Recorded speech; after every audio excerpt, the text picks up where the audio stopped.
Yeah, we are the Alexander Society. We are a podcast about talking about history, and we also drink. We drink a lot because history is depressing, and we need something to help us get through it. Tim, why don't you introduce yourself? I am Tim. I am Derek's friend. We actually met through other friends and we got along great.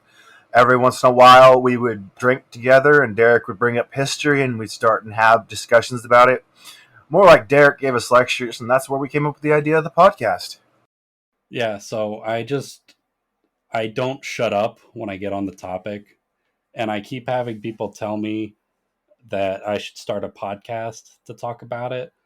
I get the distinct impression that part of it was because I'm good at talking about history, and part of it was because they're sick of hearing me talk about it to them. So, I mean, it was a little column A, little column B. yeah. Yeah. So, What you drinking tonight, bud? oh, what I'm drinking tonight is my absolute favorite vodka that I have ever had. It's called Western Sun, and it's actually brewed in Pilot Point, Texas, which is just like half an hour from where my family's from. I've had it before. I don't think I've tried the original flavor. I've had the flavored ones. Is it just original or is it flavored? It's just the original. So, what is your sipper? What's your I got some chicken for dinner tonight, and the Coke that they got me. I only drank like half of it, so I just it's like a third vodka and 2/3 Coke. You need to start buying some beer so we can start reviewing it as well. Yeah, yeah. It's always slipping my mind. It's like Do I need to start setting text reminders before the day we record to get you to buy some? yeah, yeah. That would be helpful. Thank you. I appreciate it. I'll start doing that. So I just got off work, but I picked up on my way out the Shiner Strawberry Blonde. It piqued my interest as soon as I saw it. Hmm. I don't know if it's going to be good. I've never even had a Shiner regular. I may have when I was a kid. My dad's like, "Oh, you can have a sip or two of your beer." You know how parents will do that, but not since then. And then my shooter for my shots is going to be a tequila my buddy gave me. He's not a tequila fan, so my buddy Sean gave me this Exotico tequila. It's 40%, and it's gold tequila. It's not silver, so that's going to be a different for me. I usually go silver. So, on our podcast, in our illustrious society, we have a set of rules. And this day, we are doing actually some special rules because when we release this episode, it's actually going to be what, the day before? Yes, it's going to be literally the day before. I looked it up. St. Patty's Day is on a Thursday this year. It's going to be a St. Patty's Day episode, prior to St. Patty's Day episode, but still St. Patty's Day. So we are going to double our drinks for the rules. Why don't you go ahead and hit us with that first rule, Derek? Yeah, rule number one, shot at the start of the episode, or today we're doing two shots. So let's go ahead and do that. Shot number one, Prost. Oh, I just did a double shot worth at once. Didn't go down so good, did it? Ooh. Oh, it's been a while. Ooh. Yeah, it's been a while since I took straight tequila as well, so Ooh. that was not as good as I remember. Granted, this is the first time I've had this brand. All right, second shot. Give me just a second. While he's taking his second shot, I'm going to go ahead and tell y'all about our second rule. If there's an event in our story where someone dies, we'll take a sip on either our beer or, in Derek's case, a mixed drink today. And we'll do 2 sips because it's St. Patty's. Rule number 3. If we mention someone who is in a previous episode, we take a sip. And I'm just now realizing that can sound confusing. So if it's somebody from previous topic, that's what we mean. So like, yeah, so we're not going to be talking about Alexander's dad if we talk about him today and taking a sip for it. Only like, say we're on a new person and Alexander comes up, then we take a sip. Mm-hmm. Ooh, that vodka's really good, but man. See, I've only had their flavor. Their flavor actually goes down really good on their vodka. Their watermelon's really solid. Yeah, Yeah, I was just about to say their watermelon is some of the smoothest that I've ever had. I'm not gonna lie. It is some of the smoothest vodka. I don't like sipping straight vodka, but theirs I probably could. Mm-hmm. Rule number 4: if alcohol is mentioned in the story, we take another sip. Yep. And rule number 5, if there is an event in the script where somebody dies and alcohol was involved, we take a shot. So I've been thinking, what if we do an episode where a previous person comes up and their death comes up again? Would we do a shot and a sip? Yeah, why not? Whatever gets the most alcohol inside of us. Okay. You ready to get into the meat of it, Derek? Gonna learn me today? Uh yeah, and this one is this one's gonna be painful to hear. It's gonna be heavy, or is it gonna be like batshit insane? It's gonna be heavy, but it's also gonna be like some kind of more of the legendary stuff that he's like well known for happens in this episode. Especially one of the battles that we talk about is really really famous, like even to people who like aren't super familiar with Alexander. I don't even know any of the specific wars he was involved with before you started this with me. Yeah, the big battles that he fought, like pitched battles that weren't just like sieges, were the Granicus River, Issus, Gaugamela, and the Battle of the Hydaspes. So he only had like four huge major battles in his whole career, and because like most of his sieges were kind of like I don't want to say sideshows, but they were kind of just like speed. It's what you think when you think of siege. Just very fast, brutal, and kind of one-sided. No, actually, it's like the closest he ever came to defeat were during sieges, and they all took like ridiculously long. Like a battle, like his battles were really impressive because he could wipe out an entire army in like a couple hours of fighting. But then like the siege we're talking about today took 6 months, and he almost lost. Oh, wow. Yeah. When we left off, Alexander had just won probably the most important battle of his career, which was the Battle of Issus. He had conquered all of Asia Minor, or modern day Turkey, and now the entire East Mediterranean coast was opened up to him. And Darius's army was scattered to the wind, at least for the time being. Darius was in a really bad spot. He and a small band of survivors of the battle had fled across back through Syria into Mesopotamia and were hunkered down in the city of Babylon. And he was just basically waiting there, just waiting for his own death because he thought that Alexander would be right behind him. Well, I mean, when you lose badly, you kind of expect that back then, right? Yeah, yeah. Very few people in history have lost as badly as Darius did at Issus. It was bad. And the thing is, he had the ability to raise a new army. Like all of his eastern provinces still had a bunch of levies that were ready for him to raise at like a moment's notice, but he didn't have the time to get them from the eastern satrapies out to Babylon and organize them into a coherent army before he thought Alexander would reach him.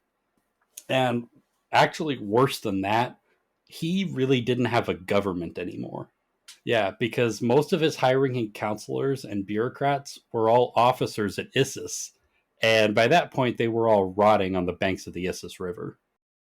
Well, I mean, yeah, if most of your governing class was also warriors, and if you lost badly and lost a lot of your warriors, you kind of lose most of your governors too.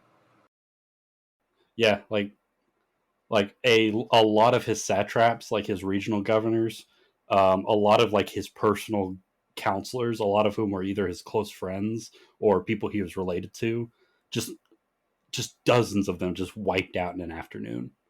Um, imagine if the president was just hunkered down in the White House all alone, and his entire cabinet and most of the House and Senate had just been just killed in just a couple hours. So, was it as extensive as ours were, or was it still a few people, numbers wise? Numbers wise.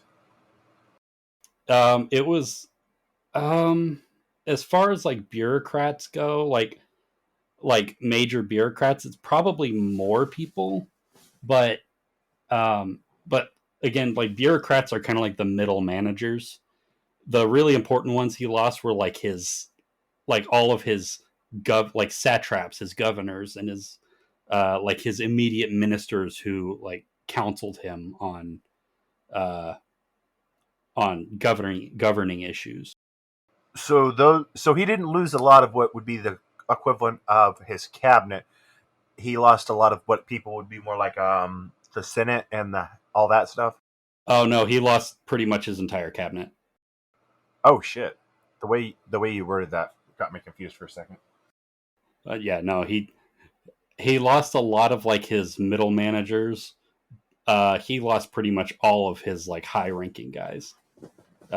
He was almost completely alone at this point. Oh, okay. So with all this in mind, the only thing he really had left to do under what he thought were his circumstances was he recorded a letter which offered Alexander peace and sent it off. The terms of this letter were that he would, or the terms of this peace were that he would turn back his armies, he would cement an alliance with Persia, and in exchange, Alexander would be allowed to keep all of the land that he had already conquered, and also he'd receive a huge ransom for all of Darius's family members. And we'll get to that. That's actually pretty important. Alexander now had his whole family. Jesus, he had him by the metaphorical and probably literal balls. Yeah, you'd think, but Alexander wasn't actually as in as good a shape as Darius thought he was. Um, for one thing, some of the Persian cavalry who survived at Issus had actually fled north up into Asia Minor and were now launching a whole bunch of raids into Macedonian supply lines and lines of communication. And that was causing him a lot of problems. He was having trouble getting messengers back to Greece, and when when messages stop going back to Greece, the assumption is usually that oh he's dead, and that can cause huge problems with the stability back in Greece. And if Greece revolted at this point, which they would if they thought he was dead, it would pretty much end his campaign right there because he wouldn't be able to continue without support from Greece. And also at the same time, that Phoenician fleet that we talked about, that had been trying to organize like an invasion of Greece proper, even though the commander had died, they were still kind of running around like raiding and capturing like coast. So Alexander didn't take care of him. Well, he didn't have any way to. He didn't have his own navy. Oh, interesting. Yeah, his plan was to capture all of the port cities on the coast so that they didn't have anywhere to land and they'd be forced to either starve to death in the middle of the ocean or defect. Um, and with this fleet still going around messing stuff up in the Aegean, that was starting to cast doubt on his ability to control the situation. Like a lot of the Greek states who still hated him were kind of wondering whether or not he was actually as strong as he was presenting because he couldn't even stop this fleet from raiding in the Aegean. So, because of all of these factors, despite the fact that he had such an overwhelming victory at Issus, he was in absolutely no position to go and chase Darius into Mesopotamia. I can imagine. So Darius really didn't have anything to be scared of, but he didn't know that. But Alexander did have two big advantages that he didn't have before. First, like I mentioned, he now had Darius's family. Darius's wife, mother, and children, including his 6-year-old son, who was also his heir, were all in the baggage train that after the battle, the Macedonian troops came through and looted it, and all of them were taken prisoner.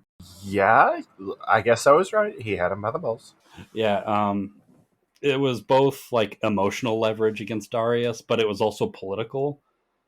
because if he could get into the good graces of the royal family and kind of either convince them or force them to adopt him as a member of the family, then he would have a legitimate claim to the throne of Persia, which was at this point it was part of his plan, even though he hadn't really told anybody it was part of his plan. He was still operating on like this is a punitive crusade for crimes against the Greek people. He hadn't really made it explicit that he wanted to conquer Asia yet. That was his whole plan. How was it not? Did he keep it tight to his chest? What? It was his it was his ambition, but in order to gain support for the invasion in the first place, he was still operating off of Philip's plan, which was just a punitive invasion, which would conquer some territory. And I don't think I made this clear in the previous episodes, but Philip's plan wasn't to conquer all of Asia. It wasn't. Yeah, the main thing was just to conquer Asia Minor. Yeah, you went over the differences. I didn't. I guess you didn't clarify that. At least in my head, clarify that that wasn't also Alexander's. From what I understood, he only wanted Asia Minor as well, not all of Asia. No, he wanted all of Asia. He was driven by it's kind of complicated. We're not even really sure what exactly was in his mind, or when it was he decided he wanted to conquer all of Asia. We know that rhetorically, up to this point, he was just going off of Philip's plan. But at some point, we don't know if it was back in Macedon or if it was if it was even like at Gordium when he cut the knot, or if it was after the Battle of Issus that he decided that he wanted to go after the whole prize. I mean, that's kind of what you do. You go for broke, right? Yeah, well, the thing is, like, at this point, like any reasonable general would have sued for peace because Alexander was in an amazing position right now. He had just completely destroyed the Persian army. Most of the western part of the Persian Empire, or pretty much all the western Persian Empire, was open to him for conquering. Any reasonable general would have stopped there, taken the land that he had, and then shored up his new holdings and consolidated his new power. But Alexander was not a reasonable general. He was completely ambition driven. I never assumed so. I mean, with what you've told me, he doesn't seem to be super reasonable. Yeah, he was not a reasonable person by any stretch of the imagination. He was living in his own fantasy world where he was genuinely believed he was a god, and it was his right to go conquering. And another part of it was like once he got into the rhythm of conquering, he knew he was good at it, and he just didn't want to stop because he couldn't imagine anything less than conquest was boring to him. Like the idea of going back home and just administering an empire, just doing like paperwork all day was abhorrent to him. He couldn't imagine living like that because, he was the son of Zeus. He was the new embodiment of Achilles. He those guys didn't spend their time administering empires and doing paperwork. They went conquering. That's what they did. So he couldn't imagine himself doing anything else, and that was a big part of what his mindset was. It doesn't shock me that was his mindset, to be perfectly honest. Yeah, it there. Yeah, I really cannot overstate enough.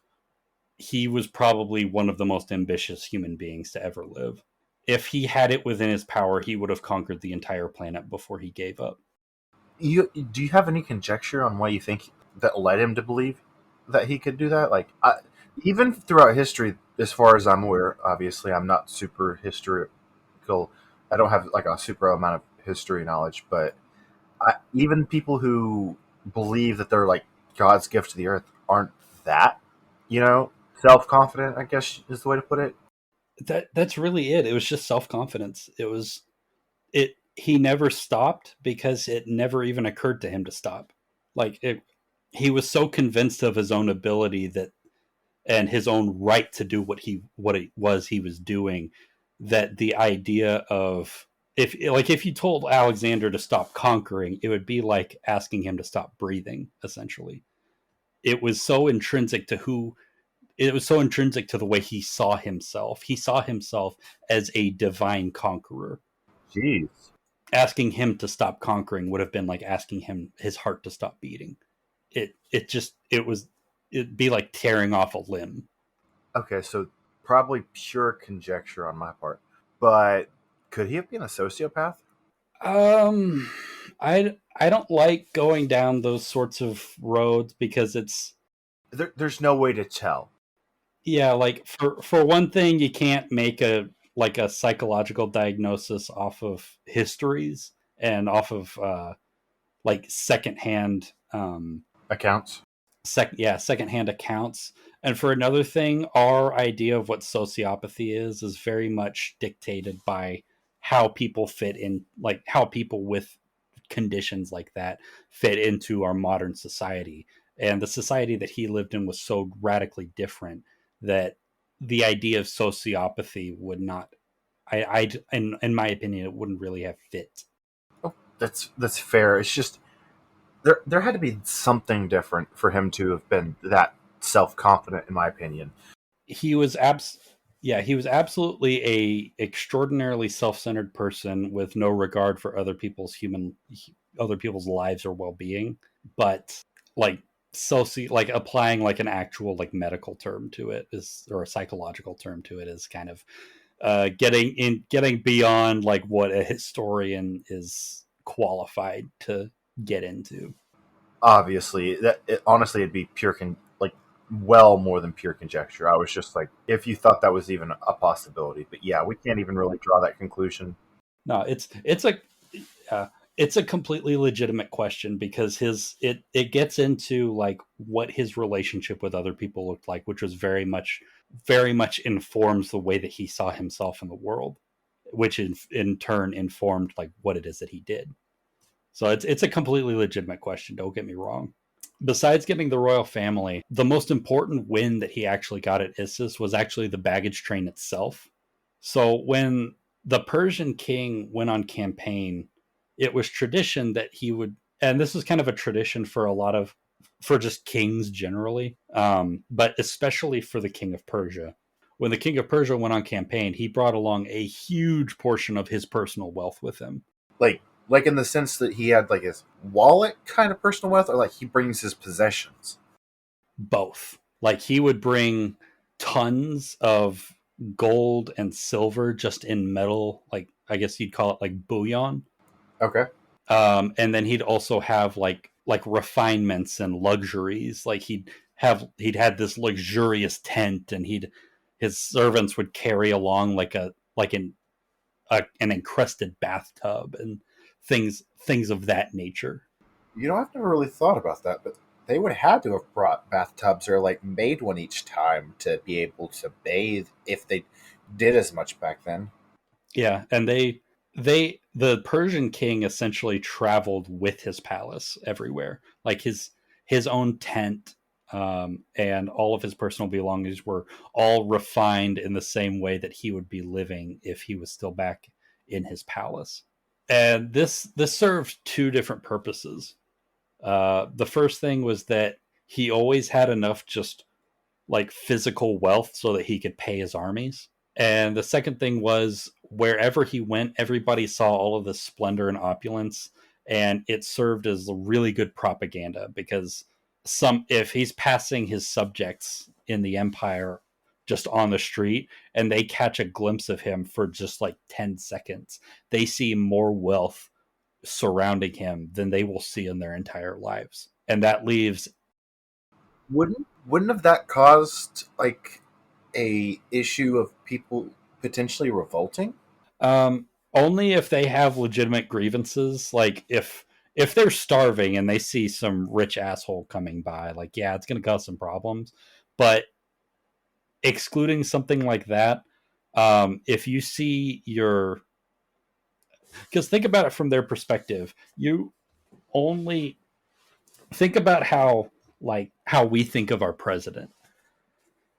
He's our president is a person who is far away. We never really see them. We never really interact with them, and so as a result, they kind of have like this elevated status in our minds. Like their title carries a certain amount of weight, and if we were actually to see them in public, it would cause a certain sense of awe in most people. Just like the idea that they have that kind of power. Now, imagine you're an illiterate peasant who has only ever worked as the same farm for your entire life since the day you were born. And then one day you see a person with so much wealth that they could buy your farm a million times over. Jesus. It would that sense that we have like for our own like leaders, our own political leaders, magnify that to the point of like seeing them almost as gods. And it both it's both like it strikes like awe in people, like seeing so much wealth, but it also strikes fear in them because for a lot of people back then, only a god could be that wealthy. Only a god could have that. Well, to some extent, I would argue it's still kind of present today. Not like literally to that same point, but we're plenty of people are at awe of Elon Musk or at awe of Bezos. Yeah, yeah, and even with that awe today, like we still at least accept that they're human and mortal. To somebody back then, it would have been divine seeing something like that and trying to comprehend it and wrap your head around it. So it was just as much to strike fear into people as it was to A practicality thing. right. And so all of that wealth, Darius just left behind, and so now it all belonged to Alexander. And so in like a single moment, in a single afternoon of fighting, Alexander became one of the richest men on the planet. Like without exaggeration, one of the richest men alive at that time. Jeez.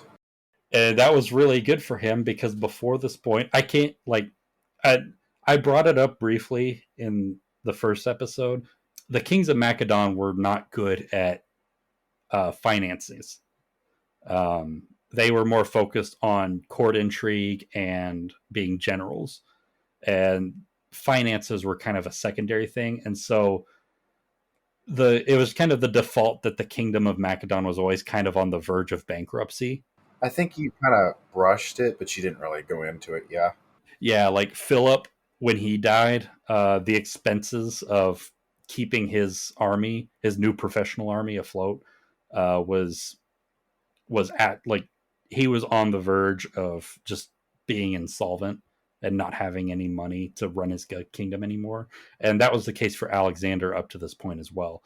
In fact, before he set off for his for the invasion of Asia, he actually had to take out loans from his own nobles.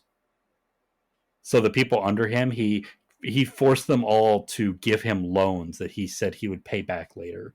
And that's how he financed his army to start the invasion. I I would be very leery if a god asked for me. Someone I perceived as a god asked me for money. Well, it was it was different in Macedon. Like when I was talking about like the king of Persia like being viewed as a god, back in Greece, kings weren't seen as gods. They were very much seen as mortal. Okay. And I'll actually get into that a little bit more in a second because it actually ties into something else that's about to happen. Do continue with the story then. So now he had all of this money. From this point forward in his campaigns, he'd never have a problem with money again, with one exception. That's still majorly impressive to not have it. Like, I don't think very many people ever have that issue. Like, not having to worry about financing your war. Even like today, uh, our military leaders have to be very careful when they go to war to make sure they don't run out of money. Yeah, yeah, and he just never had that problem again, with one exception, which is going to be important later. That'll probably be in the next episode. So I'm going to make a prognostication. I do not want you to answer this in actuality until we get to that part of the story, but I'm going to say that that is what led to his downfall. It was, I'm going to guess that. yeah. You're not supposed to answer that till we get to it. You're kind of sort of correct. It'll be more than that, but that'll be a part of it. Well, I didn't figure it would be the sole thing that led to his downfall, but I figure it would be one of the straws that would eventually break the camel's back. Yeah, it'll be one of the dominoes. Okay. So Alexander knew that his position at this moment was pretty precarious. He decided that his best course of action was to continue his push south so that he could neutralize the Phoenician fleet. So that was his plan to take out all of the port cities so the Phoenician fleet didn't have anywhere to land. And so that meant marching down into Phoenicia. Phoenicia, which is modern day Western Syria and Lebanon, he moved south into Phoenicia. Almost immediately, he accepted the surrender of the cities of Marathus and Aradus, which were two of the biggest Phoenician cities. And the reason they immediately surrendered is because both of their militaries were off with the fleet, and so they didn't have any way to defend themselves. I mean, it makes sense. And so they just surrendered at the first chance they got. And it was while he was in Marathas that he got that letter from Darius that offered peace. And that put Alexander in a very, very weird position because by this point, his army had fought two huge battles and had marched hundreds of miles, and the wear was starting to show. And more than that, the land that Darius was offering to cede to Macedon encompassed all of what Philip had originally set out to conquer. He only wanted Asia Minor, at least at first. And that was the whole point of the invasion. So if he presented these terms that he got from Darius to his war council, then all of those old guard generals like Parmenio would almost certainly force Alexander to accept them. I mean, that's what that's the logical next conclusion. If you're not like if you don't have this great big ambition to basically conquer all of Asia.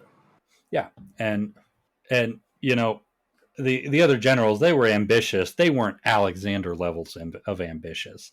Though he had already done more than anybody expected him to do. If he had just stopped here, he would have gone down as a legend. But Alexander being Alexander, he didn't want Asia Minor. He wanted Asia. He wanted all of it.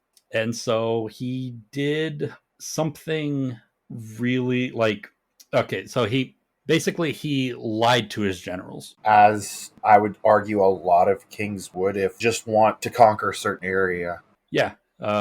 Yeah. So at the war council, he presented Darius's terms to his generals, but he left out the land promises. So instead of the terms being seen as a genuine admission of defeat with concessions that were appropriate to the scale of the campaign so far, it it ended up coming off to his generals as like an arrogant joke. Like Darius was making fun of them. Oh, goodness. So, of course, all of Alexander's generals immediately agreed to continue the war. And Alexander wrote off a response to Darius that basically said, I don't accept your terms. And in the future, you will not address me as one king to another because your land no longer belongs to you. From now on, you'll address me as the rightful lord of all Asia. Oh, damn. Yeah. And it was kind of a turning point because it was the first time that Alexander had publicly admitted his ambition to conquer all of Asia. And that was when he kind of made it known that he didn't intend to stop at Asia Minor. And so it wasn't just a crusade of vengeance against the Achaemenids anymore. It was this campaign, the purpose of it was to destroy the Achaemenid Empire. And more than that, I think that's the first time you've referred to it as that way. The Achaemenid Empire? yeah, I've been using Persian Empire because people know Persian, they don't know Achaemenid, but it's referred to as both because it was So it's what we know now as Persian, but it back then it was referred to Achaemenid, or was it referred to both back then? it was referred to as the Persian Empire, but it was ruled by the Achaemenid dynasty. Oh, that makes a lot of sense. So more than just that, more than just admitting his ambition, he had lied to and manipulated his generals. And this is where I'm getting into like the relationship that Greek kings had to their subjects that was different from Persian kings. And that was that even though Macedon had like was kind of culturally distinct from the rest of Greece, they still had like the idea of liberty and they still had like an aversion to the idea of tyranny. I would have thought that would have been obviously back then it was very different ideas of tyranny and freedom, but I would have thought it wasn't such a common idea to have like freedom as they would call it back then. Um, Yeah, their idea of like the difference between freedom and tyranny is like at least for like the Macedonians, they still had like a conception of liberty that like your king doesn't. It was very much related to their spirituality, actually. So they had this idea that a king, even though they had temporal power and they had temporal authority, they were still just mortal. At the end of the day, a king and a peasant were still both human. And so, even though you show deference to a king for their authority, they didn't act with complete and utter control because at the end of the day they were still only human. And so you can kind of see this in the way that Alexander interacts with his subjects. He had a very casual relationship with his generals. His generals never addressed him as by like any formal terms. They always addressed him as Alexander. And he was always there weren't like any like court ceremonies or anything. If a Greek or if a Macedonian citizen wanted to go into court and talk to a Macedonian king, they could just go up and walk up to them and introduce themselves and just talk to them casually. That so it was the difference between being able to have an audience with the king and not being able to have an audience with the king. It was the difference of court ceremony. So when you approached like a Persian king, there were certain ceremonies that you had to go through to show your deference to them as by their authority, which was tied up with like the idea of divinity. The Persian king was kind of seen as a god king, and when a Persian subject approached the Persian king, they had to prostrate themselves and they had to speak with a certain like with certain pronouns and with certain language. But if you were a Macedonian subject, you could just walk up to your king and just talk to them casually. There was none of that ceremony.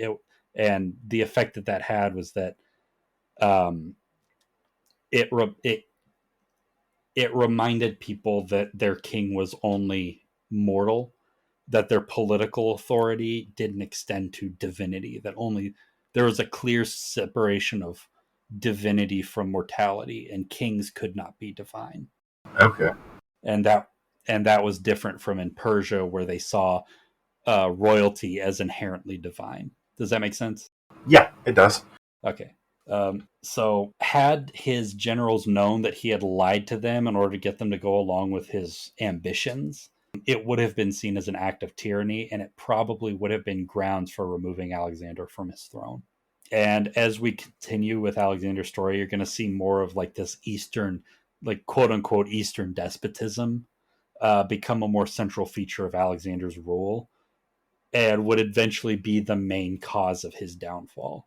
So basically, he started adding all those ceremonies and stuff as well. Yeah, he would eventually start.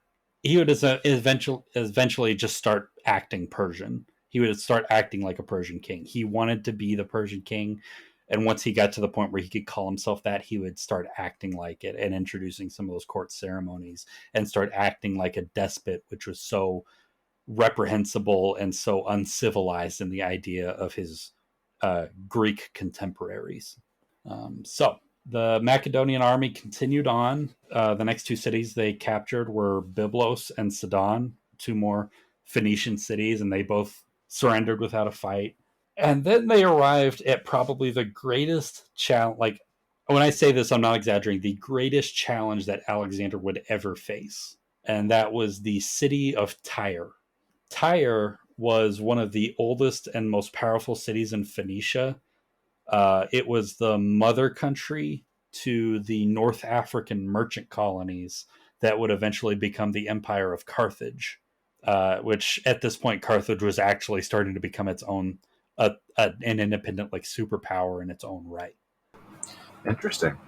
Tyre was split between two sections. There was Old Tyre, or the Old City, which was the smaller and less developed settlement that was set up along the coastline.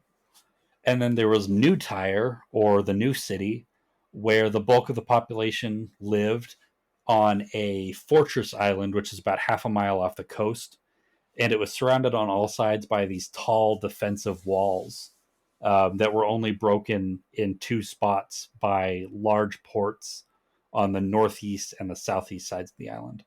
And when I say tall defensive walls, I mean tall. Are we talking Great Wall of China's tall or smaller?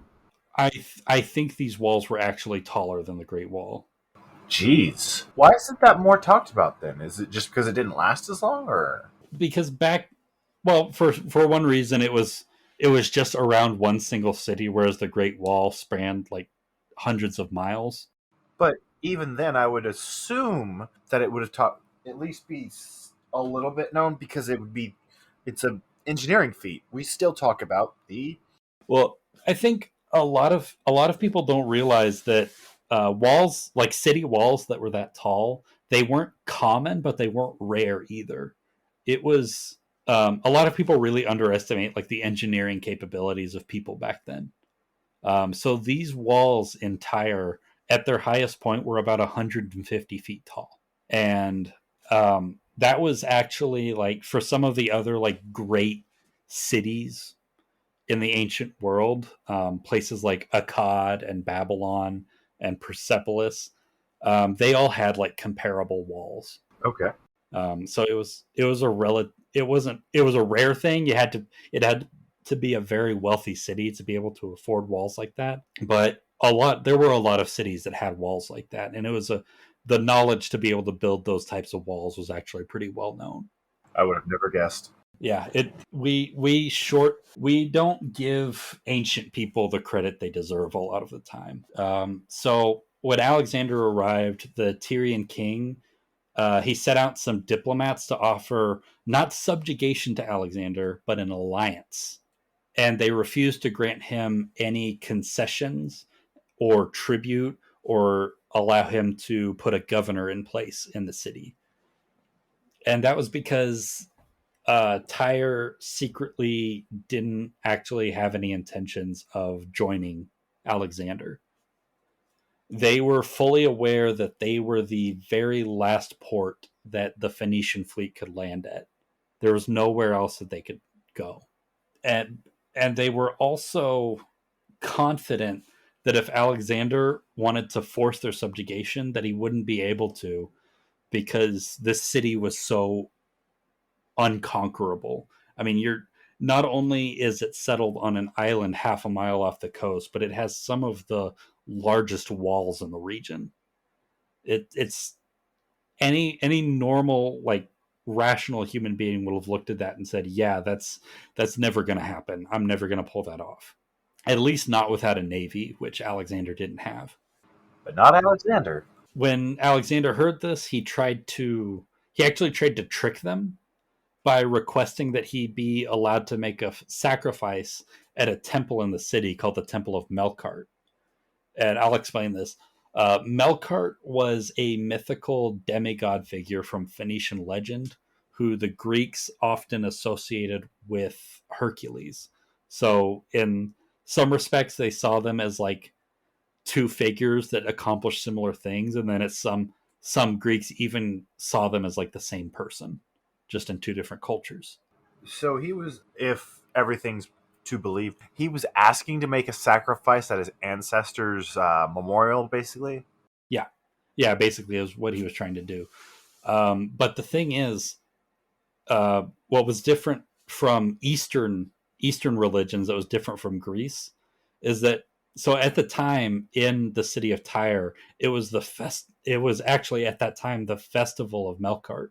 So they were actually celebrating a festival in devotion to Melkart.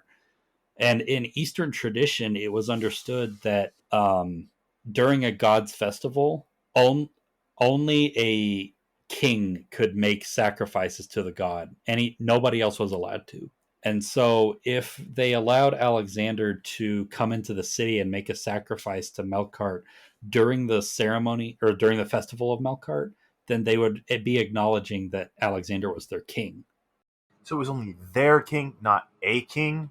Yeah, only their king. So if the temple was in the city of Tyre, then only the king of Tyre could make a sacrifice to Melkart during the festival of Melkart. So of course they refused, and the excuse they gave was that they couldn't allow either Persians or Macedonians to enter the city because they wanted to remain neutral. But if he wanted to, he could make a sacrifice at another temple, which was in the old city, which was the part of the city that was on the coast. I'm guessing Alexander didn't go for that. Not only did he not go for it, he flew into one of his famous violent rages.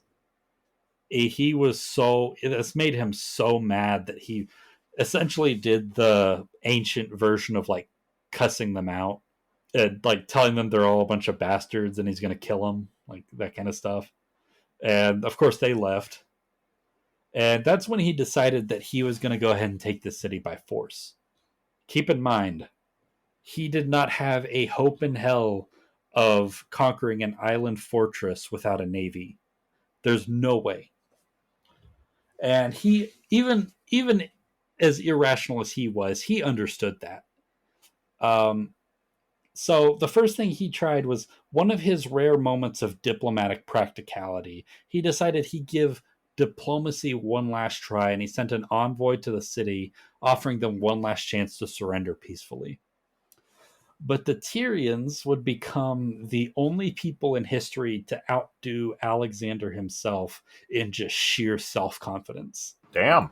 They were so absolutely sure that Alexander would never be able to conquer this city that they murdered his envoys and tossed their bodies over the walls as like an explicit challenge. Wow. And I cannot emphasize enough, they fucked up. I don't know if there's anybody in history who fucked up as bad as these people did. The people who opposed Alexander, correct? Yeah, the Tyrians who killed those envoys. But that's crazy. If he didn't have a chance in hell, but he ended up conquering them so badly. That's crazy. Oh, and when you find out how he did it, it just it's so perfect. It's so Alexander. Okay. So not only was Alexander amazingly furious, but he had also been challenged. And when Alexander took on a challenge, he never half-assed it. So he took a look at this situation and he realized the great benefit that the city of Tyre had was that it was an island. And so his solution was to make it not an island. What? How do you do that? Like, even today, that's a... What? By building a bridge. He built a fucking bridge? Okay, a bridge isn't quite the right word because this was more than a bridge. It was the word that it gets translated as most is moat. So what his idea was to lay down drop a bunch of stones into the water and lay down a foundation and then just pour thousands of tons of sand on top of these stone foundations until they rose up to the surface of the water. And then to just extend that out all the way across the channel until he connected the island to the mainland. That's insane. It's insane. And he did it.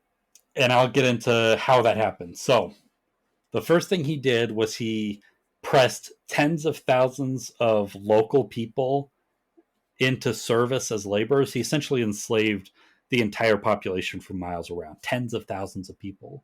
And then he started work on this moat, which ended up being about 200 feet wide. So get a sense of the scale we're talking about. It was half a mile long, 200 feet wide. Actually, he extended it later, so it was about 250 feet wide. Jesus. And at first, of course, like any rational human being would see this and be like, oh, Alexander's lost his mind. He's insane. They thought this was hilarious. They would actually send out. Hold on, before you continue. What? How? What was it? Do we know anything about his men's reaction? Because there's no way his soldiers didn't have at least a little skepticism on that. Yeah, at first they thought he was insane. They genuinely thought he had gone insane. But then he just stood up in front of them and gave one of his speeches, And he was just so naturally charismatic. According to the sources, he was just so naturally charismatic that he could convince them to go along with his plan. Wow. Which if you were a soldier under a general like Alexander, and you had already been through both um, the Battle of the Granicus and the Battle of Issus, like you were already convinced this man was half god. You were already convinced of his divinity, that he could move mountains. And so it was only a leap. It was not a very big leap from that to changing the geography of an island so it wasn't an island anymore. I mean, it fucking worked. So Yeah. So at first the Tyrians, they would just row boats out to, when they were first starting this moat, they would just row boats out and they just yell at them and like make fun of them. It was actually kind of funny, like picturing just these guys on boats while all of these laborers and all of these soldiers are just sweating their asses off, like carrying rocks and sand. how'd they get all the sand? Just surrounding beaches. That would obviously mess with the beach. Like, did it like? Oh yeah, it fucked up all the beaches for miles around. Wow.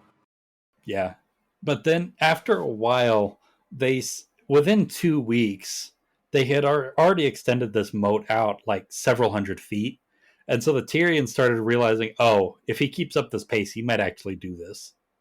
And so they started to send out ships that would fire arrows down onto the workers and kill a bunch of them. So Sip, they start sending these ships out, but it doesn't slow the Macedonians down at all. And after a couple months, the bridge reaches about the halfway point. So literally a quarter mile out in just a couple months.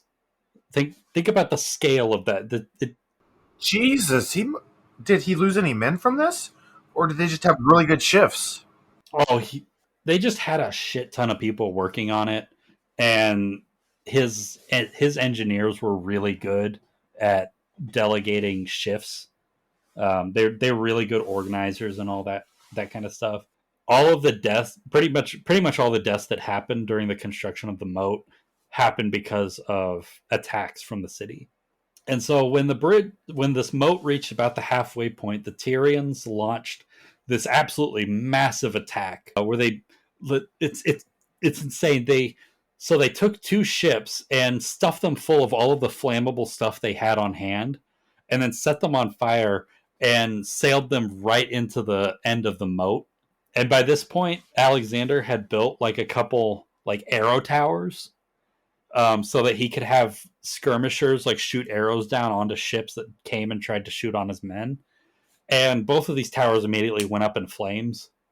And then while they were busy trying to put these fires out, a bunch of other ships filled with soldiers came and landed on the sides of the moat. And they came out and started just killing anybody they could get their hands on and burning siege equipment and all this kind of stuff. And within literally just like 3 minutes, they were only on the moat for like 3 minutes. By the time they left, about 400 of Alexander's men were dead. Jesus, I guarantee it. Alexander came back with a vengeance. Oh, let me tell you. Also, Sip. Didn't we already drink for that? Two different attacks. Oh yeah. So this setback made Alexander realize that as long as he didn't have a navy, the odds of him actually capturing the city, even if he finished the moat, were pretty slim, because he had no way to block their own navy from coming and attacking his forces on the moat. You want to guess what happened next to the luckiest man in human history? He raised hell. Yes, but do you know how he raised hell?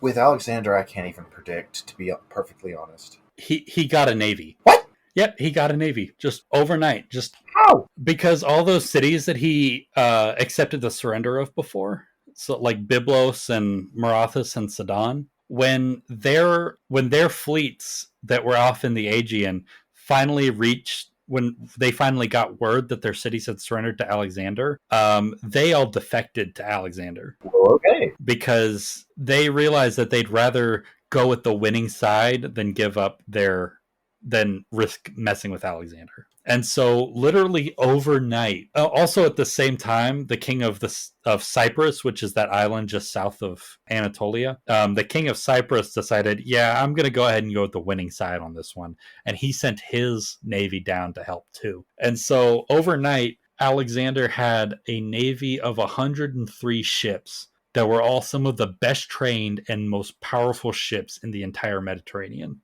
That's crazy. It's insane. He is the luckiest human being that has ever lived, and that 103 was more than enough to defeat the Tyrian navy. So he sent them to blockade. He sent this navy to blockade the two ports of Tyre, and that stopped the Tyrian navy. They weren't able to come out and make attacks anymore, and so his men were able to finish this moat in peace. So after, I think it was after like 5 months of work, five or 5.5 months of work, his men finally finished the moat and laid down the last foundations and sand that connected this island to the mainland. I'm kind of surprised the way they built the moat. Obviously, lasted long enough to make it to the other side. Yeah. Of course, as soon as they finish, the first thing he does is he orders a frontal assault on the walls. But this assault was pushed back because the Tyrians essentially went Viet Cong on their asses. So the Tyrians, while they were building this moat, they had gotten to work setting up all of like these booby traps and stuff to help them defend the walls. So they'd set up like some of them were kind of cartoonish, like they'd set up like nets that would fall onto people if they actually managed to get past the walls. They'd just have a net fall on them and get tangled up, and they could just get stabbed to death. Some of them were really, really sinister. Like they'd set up these mechanisms that would like shoot out, like pop tridents out into like from underneath them as they hopped onto the walls. Like really gruesome stuff. Yeah, let's go ahead and sip for that because it's another bunch of people dead. Obviously, that's crazy. Um, and I wanted to talk about one specifically because this one was actually very disturbing to read about. So, have you ever like been to the beach and you've spent time like in sand dunes around sand? And do you know how like when you're in sand just kind of gets everywhere? It will find every like Yeah, obviously. yeah, every nook and cranny in your clothing and it will find a way to get in there. I can't imagine how the people who built the moat felt afterwards. Okay, now imagine that sand has been heated in a cauldron until it is glowing red hot. That's how you make glass, isn't it? Kind of, yeah. But imagine it's still particulate, it's still sand, but now it's hot enough to give you third-degree burns. Oh, good God. That is exactly what the Tyrians did. As the Macedonians were climbing up their ladders onto the walls, they just tip over these cauldrons with scalding hot sand on top of them. And that sand would get underneath their armor and underneath their clothing, and it killed dozens of people. I personally would not wish that on my worst enemy, to be perfectly honest. I was genuinely disturbed reading about this. Just thinking more and more about how that would work, like what it would actually be like to experience that. It gave me That has to be hands down one of the worst ways I've heard of, like, you could think of as a torture method. yeah, it makes me so uncomfortable to think about. So after this initial attack had failed, Alexander took his fleet and they started doing like probing attacks on several different points on the walls, looking for a weakness in these walls. And eventually he found a weak part in a section of the wall that was just south of the southern port. So like on the southeast side of the island. And so on July 30th, 332 BCE, he ordered his artillery to batter down that portion of the wall. And once it was down, he sent in all of his heaviest armored and best trained troops right into the breach. So knocked down this wall, sent all of his best troops right in. And at the same time, he ordered his navy to attack each of the ports. And the Tyrians put up like they had last time, they put up a really stiff fight and they killed a lot of Macedonians. But eventually they were overwhelmed and they broke and they started fleeing into the interior of the city. Do not take a sip yet, because after I tell you what happens next, you're going to need more than a sip. Oh, good God. So, there was this rule in ancient warfare where if you were a city, and you've kind of seen this so far in Alexander's conquests, if you were a city and you didn't think that you could hold out against an enemy army, you immediately surrendered. Because if you didn't surrender, it was understood that your city would be sacked and your people would be killed. And the reason for that was twofold. One, because it just made it easier. It was a good way for armies to intimidate cities into surrendering more easily, so they didn't have to waste resources on a prolonged siege. If you made them understand that if they didn't surrender, then their entire population would be killed, then it just made it easier in the long run.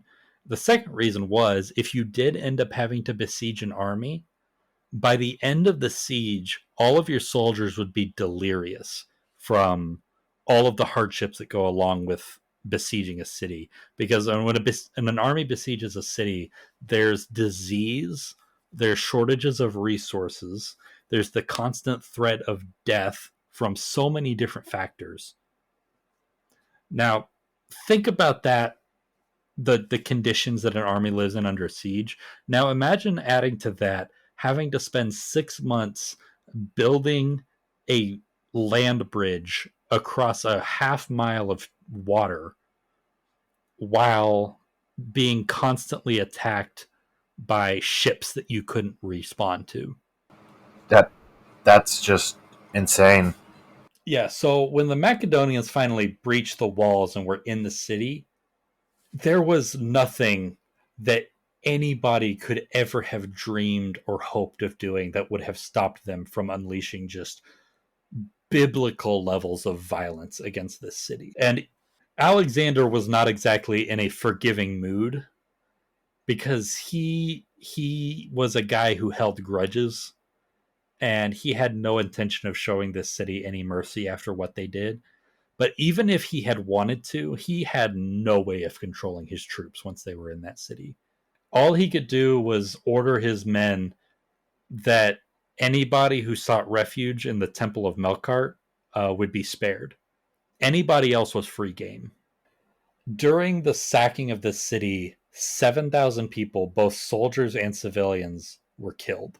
Of those, 2,000 were crucified. They were crucified. They were crucified, and they were posted on the rocky shoreline surrounding the walls. So imagine those walls that you're imagining. Now imagine the outside of those walls are completely surrounded by crucified bodies. Now that for a city that seems kind of low, and 7,000, even though it's an enormous amount, 7,000 still seems kind of low, and that was because it could have been way higher if it weren't for the navy of the city of Sidon. So Sidon was one of those cities that was captured by Alexander, and their navy defected, and so they were fighting for Alexander.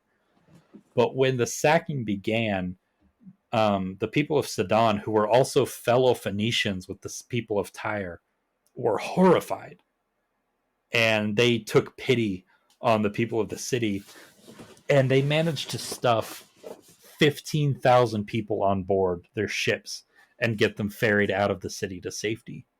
So that's the only reason why this sacking didn't have a higher death toll. It could have been it could have been almost 10 times worse than it actually was. I'm honestly surprised it wasn't worse, even with the caveat that you have. Yeah, but even when the violence ended, those who had survived, which was about 30,000 people, they were all sold into slavery. Of course. Yeah, because an army needs money. And that is why I'm going to take a shot, because 2 shots. Oh shit, you're right. We haven't been doing our double sips either, so that's like 3 more sips. Okay, yeah. Let's do the sips first. 1, 2, 3. I had totally forgot about our double sips and shots. I'm not looking forward to this double shot. I gotta get. I have a Dr Pepper that I'm gonna as my chaser. I'm gonna have to sip on that first. I oof. Okay, let's get this. Yeah. I've got some fruit juice here. Yeah, it's a Mexican fruit juice. It's called Humex. You got your shot ready? Hold on. I pour mine ahead of time. Yeah, I should, but I'm hacking a fraud. That's twice now you've been a hack and a fraud. 3 times. No, you drank straight from the bottles. I don't count that on the second episode. No, fair. Okay. Prost. Here.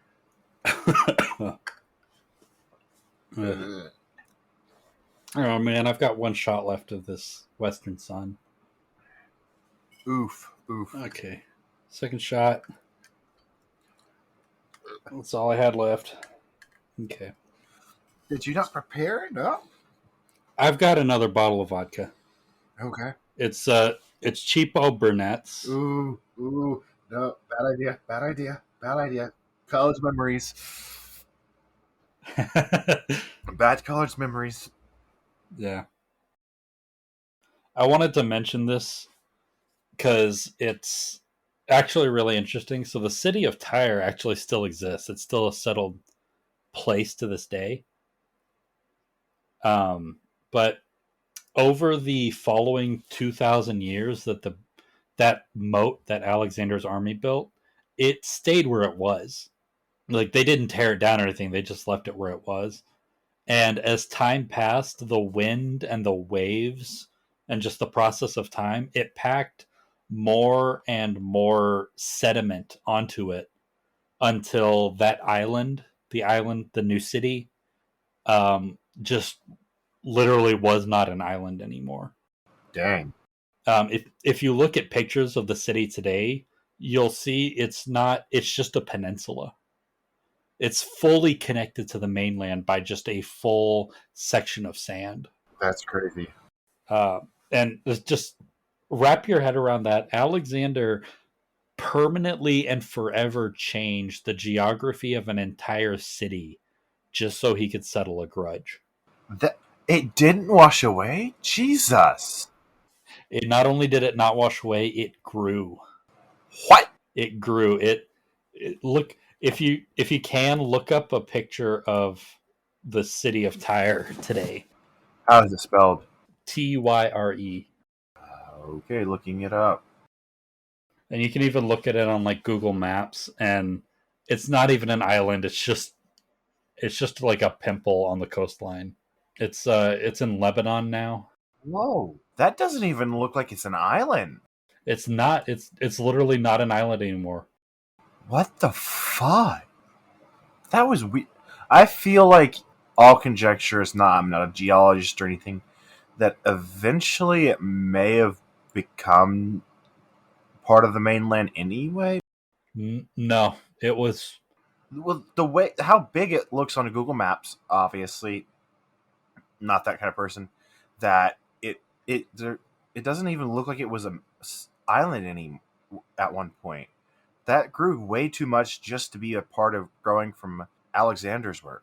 It's just the passage of time. All of the wind and the waves just settled so much settlement around it. It just grew larger and larger every year. Because keep in mind, this was 2,300 years ago. So 2,300 years worth of like coastal wind and stormy seas and waves just allowed that. If you see on like if you're on Google Maps, you'll see a street. Hiram Street. I am. Yeah, that is roughly where the bridge was that Alexander built. Hyram. Maybe. So yeah, like without Alexander, this would still be an island. Yeah, that's crazy. Yeah, it's insane. Alexander's whole life was insane. That is completely crazy. So, moving on. Uh, Shortly after the siege, the rest of the Phoenician fleet defected to Alexander. So that was the Persian fleet just done. After the Phoenician fleet heard about what happened to Tyre, like they immediately went over to Alexander's side. Can you blame them? You really can't, because the alternative was just starving to death in the middle of the ocean. About that time, Alexander received a second peace offering from Darius, with the same terms, except he was offering double the ransom for his family, and he was also offering his own daughter's hand in marriage, which would have made Alexander a member of the royal family. He wasn't satisfied with that, was he? Yeah, peace was not something in Alexander's vocabulary. It was conquest or it was nothing to him. So, of course, he said no. And that finally made Darius realize that he would not be able to finish this war with diplomacy. And so that's when he started to raise a new army. So Alexander's next goal was to finish securing all of Persia's western border, which meant going further south and seizing Egypt. So after he burned Tyre, every single city along the coast, all the way down to Egypt, immediately surrendered. Every single city except for one, and that was the city of Gaza. And Gaza is that, if you look at a map of where Egypt connects to the Middle East, it's the area like it's what's called the Sinai Peninsula. It's that little bit that juts out into the Red Sea, and it's up by the border of what we now consider the border between Egypt and Israel. So Alexander ordered his second in command, Hephaestion. I mentioned him earlier. He ordered Hephaestion to take his fleet and use his fleet to travel alongside them down the coast and act as their resupply, because at this point he was getting out of like the wooded areas of Lebanon, and it was getting down in what's like desert. Um, and so now Alexander wouldn't have any consistent grain or water for his army to live on, and so he needed that fleet to resupply his army as he went. And it was pretty easy going for them until they reached the city of Gaza, which was now the only thing standing between him and Egypt. Gaza refused to surrender, so they besieged the city and they set to work trying to destroy the walls. But while they were doing, they tried to destroy the walls both with like catapults, artillery, and with sappers who would dig tunnels underneath the walls and try to weaken the foundation of the walls from underneath. But their army was constantly being harassed by Gazan troops who would come out and harass their lines and burn their siege equipment and stuff like that. Alexander, during the siege, he actually ended up being wounded twice. Damn. So the first time he was hit by an arrow in the shoulder, like I think this was like within a couple days of starting the siege, he was hit in the shoulder with an arrow, and he had to be carried off to his tent half conscious because he was bleeding so badly. It's speculated that it probably severed an artery and he almost bled to death. Damn. But remember, he had an amazing physique and he was in perfect health, so he bounced back from it. The second time was closer to the end of the siege. This was about a 3 month siege, um, and the Gazan catapult launched a rocket at his lines and ended up crashing close enough to him that it snapped his leg in half. Wow. Yeah. So by the time that they finally took the city, obviously he was not in a very good mood kind of similar to the mood he was in when he took Tyre. And so, can you predict what happened next? He took his anger out on the city. Absolutely. Yep. He slaughtered the defenders and a large number of the inhabitants, totaling about 10,000 people. And then he basically he slaughtered all of the men in the city, and then he sold all the women and children into slavery. So let's do a double sip. Man, I mixed that drink with a really bad. Too strong? Yeah, way too strong. I kind of figured you would, but I wasn't going to argue with you because it was a little bit late. I was hoping to get drunk. So, I'm feeling a nice good buzz right now. yeah, I'm starting to feel it in my fingers. Um, Ooh. so, now his way was finally cleared for his entrance into Egypt. And after a week of forced march from Gaza through the desert, his army arrived at the city of Pelusium, which was in the Nile River Delta in northern Egypt. And when Alexander arrived, he was greeted by throngs of cheering crowds that were hailing him as a liberator. So the reason for that was because the Egyptians were some of the worst oppressed people in all of the Persian Empire. They had numerous big revolts against the Persians. At one point, they had actually forced the Persians out of Egypt and had restored their own monarchy for about 60 years before they were reconquered.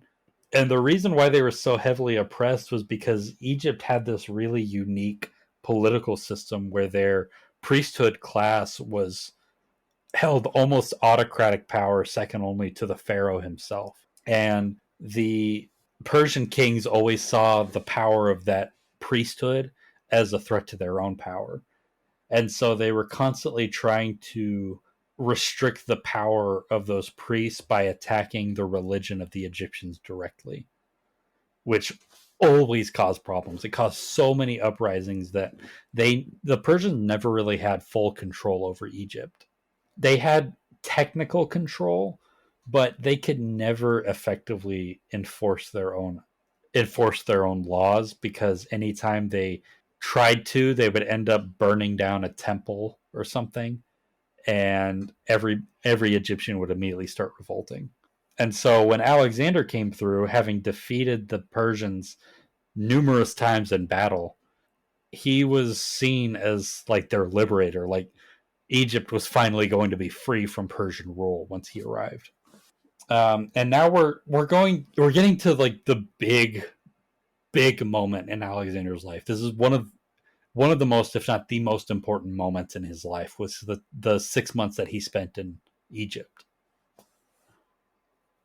And it would, from this point forward, Alexander's personality and his own self-perception would be completely altered for the rest of his life. He would never be the same person he was before he got to Egypt. So he took his army south up the Nile to clear out the few Persian garrisons that were still there, which were no problem at all. It didn't take him any effort. And he reached the city of Memphis, which was the ancient capital of the kingdom of Egypt. And when he reached Memphis, the priests there declared that Alexander, because he had taken Egypt from Darius by right of conquest, that he was now the new pharaoh of Egypt. That went straight to his head, didn't it? I literally wrote that into my script. I was going to ask you what that would do to somebody with Alexander's personality, and that's exactly what I wrote.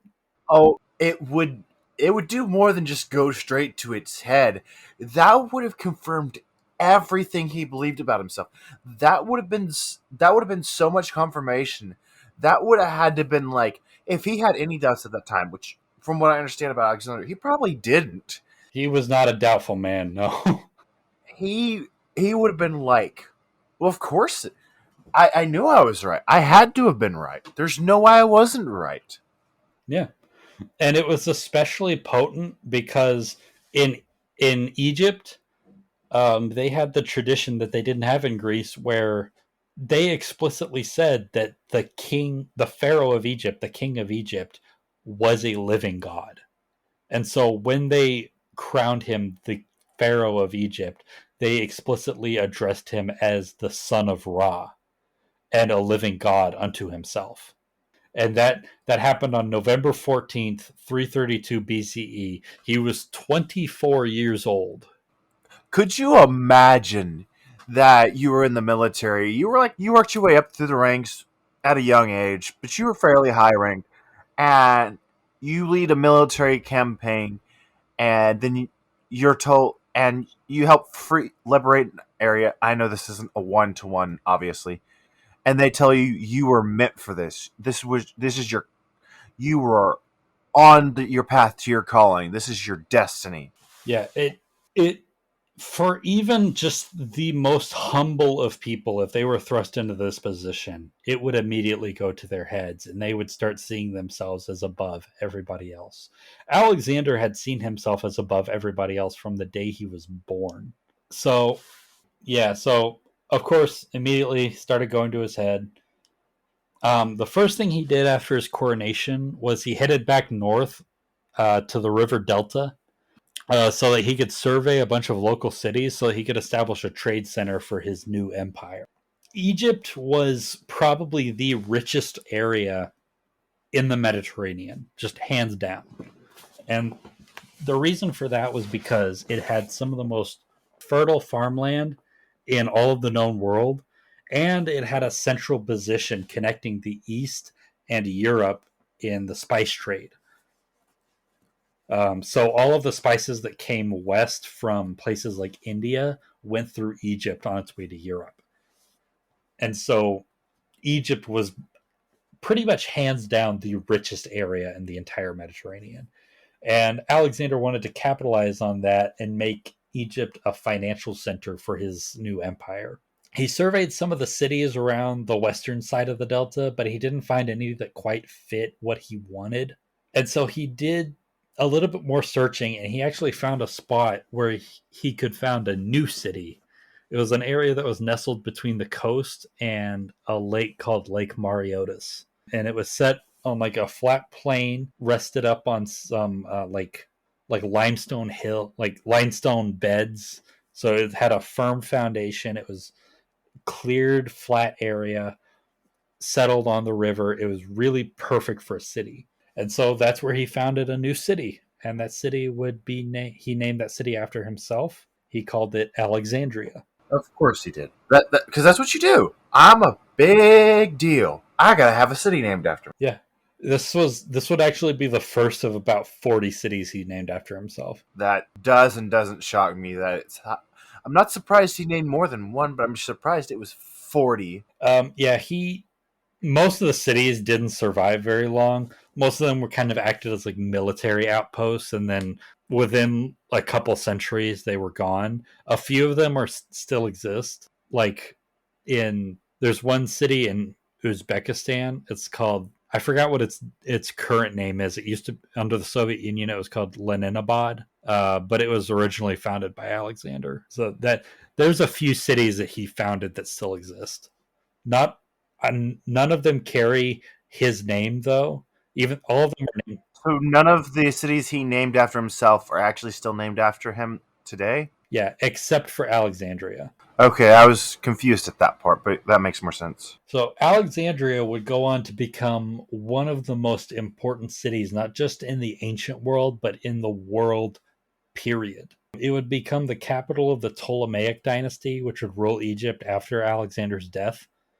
It would be one of the largest and most important cities in the Roman Empire. It would be the seat of one of the 5 patriarchs of early Christianity, alongside Jerusalem, Antioch, Constantinople, and Rome. It would be one of the richest and most powerful cities in the Islamic world for pretty much all of the Middle Ages.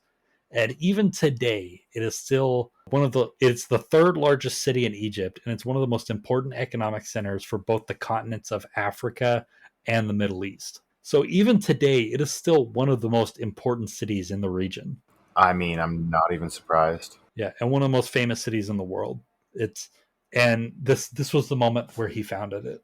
So after that, after founding what would become one of the most important cities in human history, the next thing that he did was take a trip out to the remote settlement in the middle of the desert, a settlement called Siwa. And this sounds kind of random, but it's probably even more important to our story than the founding of Alexandria, because Siwa was home to an oracle at it was home to an oracle that lived at a temple dedicated to a god called Zeus Amon. Zeus Amon was it. It's one of the weirdest parts about the story of Alexander. So Zeus Amon was a synthesis god. What does that mean? I've never heard of a synthesis god. So the Greeks, when they first started making like cultural contact with the Egyptians, and they first started learning about the Egyptian god Amun Ra, who is like the king god of the Egyptian pantheon, they immediately identified Amun Ra with Zeus. Over time, that association started to blend until they considered both Zeus and Amun Ra to be the same god. So when when you say synthesis god, you mean quite literally they took two gods and synthesized them together. Right. I guess it now would be a good time to make a comment on our logo and our images. So our artist did some research into Alexander when designing all that for us because we gave him a lot of free range, and he looked into it. And when Alexander is depicted, according to his research, he didn't do a super deep level, but when depicted on a coin, Alexander is actually shown with horns because of this connection with Amun Ra. Yeah, and the reason is because the ram where the horns come from, the ram was associated with both Zeus and Amun Ra by both the Greeks and the Egyptians. And so it became kind of natural that they would associate them with one another. And so the Oracle of Siwa, even though it was kind of sort of like dedicated to an Egyptian god, it was also to a Greek god. And so it held a lot of cultural cachet with Greek people. And so when Alexander took this trip out to Siwa, it was both personal and political. He wanted the word of a religious figure who was respected in the Greek world, like the oracle at Siwa, to confirm that he was, in fact, the son of Zeus, which would be an enormous propaganda point, both in Greece and in the rest of Asia, because it wouldn't, because Zeus Amon, being both a Greek and an Egyptian god, wouldn't just affect his standing in Greece, it would affect his standing in the rest of Asia because the Egyptian gods were very well respected further east into the Persian Empire. He also asked the oracle kind of out of nowhere. It seems kind of random, but he asked if all of his father's killers had been punished. So before you get into this, was this kind of like, I'm guessing the way you phrased that, there was still a little bit of heat on him that, hey, he might be responsible for his father's death, and he was trying to be like, well, no. See, the Oracle says so. Yeah, it was partially that. That was the political aspect of it, but it has also been speculated that he because Alexander was a very spiritual, a very devout religiously, a very devout person. And so it's believed that he actually carried a lot of guilt over his father's death. If he did have something to do with it, they think that he was still carrying a lot of guilt about it. And so by asking this, he was both trying to get some of the heat off of him, but based on the oracle's answer, and he was trying to assuage his own guilt, because if the oracle said yes, all of the killers had been punished appropriately, then he would know that he'd be free of the god's wrath for committing patricide. Because even though he had done it, he still it's still speculated that he probably felt guilty about it, As one does. as one does when you're the son of Zeus. He, of course, he also asked the oracle if he was in fact a god, per like himself personally. The weird thing about this interaction is we don't actually know what the oracle's answers were, because he was the only person who was present for the oracle's answers, and he never told anybody what happened in that temple. I have to figure that it didn't go the way he wanted. Only because he didn't start bragging about it. I actually think the opposite. I think that the oracle told him exactly what it is that he wanted to hear, because the oracle, as much as we like to regard like the oracle as like this mystical figure, at the time, like the oracle, both the oracle at Delphi and the oracle at Siwa, they were both very much political figures in their own right. I mean, you're not wrong. And so they had a vested interest in telling political figures what it is that they wanted to know, and they held a lot of political power based on what it is that they told people. If they told people to do a certain thing, they would do it out of faith, and that gave them a lot of political power in their own right. In all likelihood, the oracle probably told him exactly what he wanted to hear, that he was in the clear for his father's death, that he was in fact a god himself, all of that stuff. I still feel like there would have had to have been like a change into him. Not like a 180 change, but he would have had to have like a whole lot more confidence than that. Like I feel like he wouldn't have hesitated. I feel like he would have immediately continued the next stage of his plan, unless that's what you're waiting to tell me. He immediately went on and Yes, 100%. He was the minute he walked out of that temple, he was a completely different person. He had That's why I believe that the oracle just told him exactly what he wanted to hear, because when he walked out of that, he somehow had even more self-confidence than he had before. He acted as if he had had all of his assumptions about himself confirmed, and that all he had to do was to seize. to take his opportunities. That's I kind of mark the his visit to the Oracle of Siwa as kind of the halfway point of his life. From this point forward, he would do everything, almost everything that he set out to do, and then it would all end. After his visit to the Oracle of Siwa, that was his last big thing in Egypt. After that, he got his army back together, and they set off. The next thing that he had to do was to head east, because now he had completely conquered the western border of the Persian Empire, and so now all he had to do was push east into the heart of the Persian Empire. And so he got his army back together. He set up his administration to govern in his place in Egypt, and he moved back east. He moved back up the coast. Got his army back to Tyre. Finished some like housekeeping stuff. Like he got a bunch of envoys from Greece, like requesting like an expansion of rights for like different cities came to him asking for more rights within the Hellenic League and some stuff. It doesn't matter, but he took care of that for a couple months while he was in Tyre. And then just as summer was starting in 331 BCE, he set his army off into the deserts of Syria. And Syria, of course, it was just as horrible for armies back then as it is now. The region was bone dry. The temperature reached 110 degrees during the day.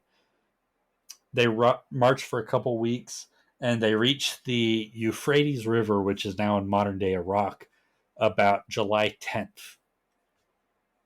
And of course, his next target was the city of Babylon, which is pretty much the capital of Mesopotamia and all of the surrounding area. It was, and it was also the main economic and political crossroads between the Mediterranean coast and the interior of the Persian Empire. So capturing Babylon was necessary for him to continue his conquests. So he reached the Euphrates River, and by that time, Darius had raised his new army, mostly made up of levies from his eastern satrapies, mainly like Parthia and Bactria. So Parthia is the area like immediately to the south of the Black Sea, and Bactria is the area we now consider like modern day Afghanistan. Darius's plans were to cut Alexander off in Mesopotamia. He wanted to get to Alexander before he reached Babylon. He was positive that the Macedonians would try to advance towards Babylon along the east bank of the Euphrates, where the Persians could catch him at a choke point between the Euphrates and the city, at a place called Canaxa, which was the site of several battles before this period, because the trek down the Euphrates was the easiest way to get to Babylon, and Babylon was one of the most politically important cities of the ancient world.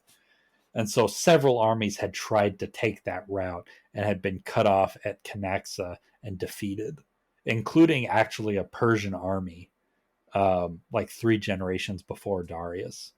But of course, Alexander, being Alexander, he knew exactly what Darius was planning before he even put it into practice. And so he took the complete opposite direction, and he started heading northeast. Darius, when his scouts reported what was happening, he panicked, obviously, because his carefully laid plans were now completely gone. They didn't matter anymore. And so he had to come up with a new plan really quickly. And he decided that instead he was going to hold Alexander up at the Tigris River instead, which was a significantly more dangerous plan because he had no idea where Alexander was going to cross. And it was very likely that if Alexander crossed somewhere else, his army could be outflanked. So he decided to set his army up to defend the crossing near the town of Mosul. And Mosul actually still exists. It's in a different location now, but Mosul, Iraq, still exists. It's one of the biggest cities in Iraq. But back then, it's complicated. I'm too drunk to explain it now. But meanwhile, Alex's army was doing great. They were essentially just taking like a leisurely stroll through the comparatively cool and lush fields of the northern plains of Iraq. Like, are you at all familiar with like the geography of Iraq? I'm probably not, but I, in geography in general, I am not great at. northern Iraq is one of the most gorgeous areas on the planet. It has one of the greatest climates. During the winter, it doesn't get below freezing. During the summer, it very rarely gets above like 100 degrees. It's all like lush green fields. It's gorgeous. It's on my bucket list for places that I want to see before I die, is to go and see northern Iraq. And this is where Alexander was marching through. It's some of the lushest farmland on the planet. And so his armies had no problem feeding themselves. It was like 80 degrees at most during the march, and so they weren't overheating or anything. And that sucked for Darius because he was counting on them suffering from both heat exhaustion and starvation by the time they reached the Tigris River. At some point during their march, they captured some Persian scouts who obviously they tortured. And through torture, they found out that what Darius was planning, he was holding the ford at Mosul. And so Alexander decided that he'd cross at a ford in the river further north from that place, at a place called Abu Wajnam.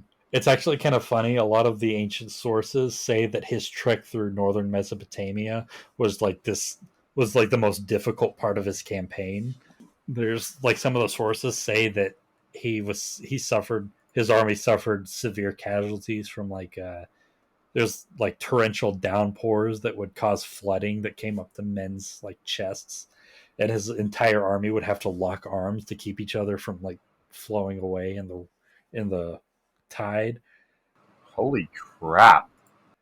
And in reality, this was probably the easiest part of Alexander's entire campaign in Asia. That's dumb.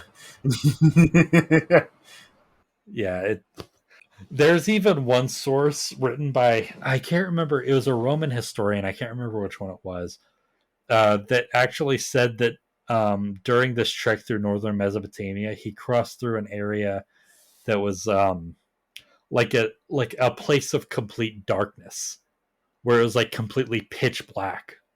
Like even during the daytime, it was just pitch black, and so his men had to crawl across the entire region on their hands and knees, and kept crossing across this rocky terrain.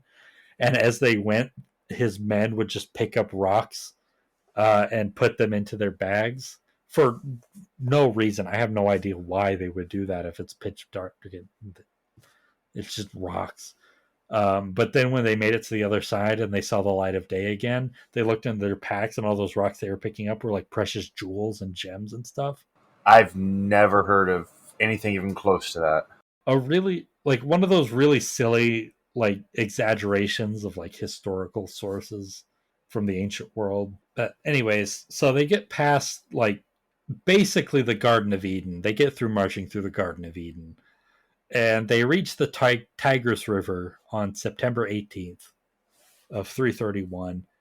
And when Darius heard that they would be crossing at Abu Washnam and not at the Mosul ford, he realized that he wouldn't be able to get any of his forces there in time.